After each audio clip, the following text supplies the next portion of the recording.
আসসালামু আলাইকুম রহমতুল্লাহ। ইন্নাল হামদুলিল্লাহ।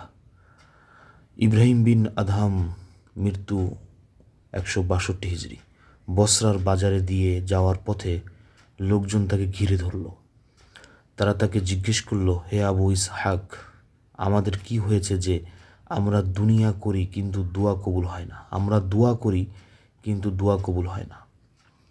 তিনি বললেন, কারণ তোমাদের অন্তরগুলো মরে গেছে 10টি কারণে। সেগুলো হলো, তোমরা আল্লাহর পরিচয় পেয়েছ কিন্তু তার হক আদায় করনি।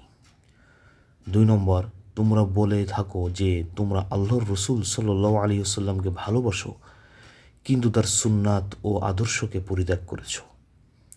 3 নম্বর, তোমরা কোরআন পাঠ করেছ কিন্তু তদ অনুযায়ী আমল করনি। 4 নম্বর, তোমরা আল্লাহর নিয়ামত খেয়েছ কিন্তু তার শুকরিয়া আদায় করনি। 5 নম্বর, তোমরা বলেছ যে শয়তান তোমাদের দুশমন কিন্তু তাকে সমর্থন করেছ। 6 নম্বর, তোমরা স্বীকৃতি দিয়েছ যে জান্নাত সত্য কিন্তু তার জন্য আমল করনি। 7 নম্বর, তোমরা স্বীকৃতি দিয়েছ যে জাহান্নাম সত্য কিন্তু তা থেকে পলায়ন করনি।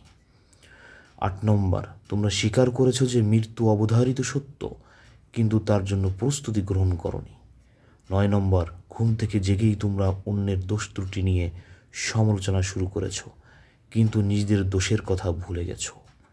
10 নম্বর, তোমরা তোমাদের মৃতদের দাফন করেছ কিন্তু তাদের থেকে শিক্ষা নাওনি।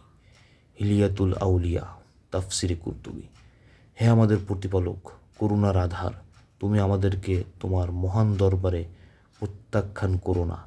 আমাদের দোয়া কবুল করো এবং আমাদের ভুল ত্রুটি মার্জনা করো। লেখা আবদুল্লাহিল হাদি বিন আব্দুল জলিল।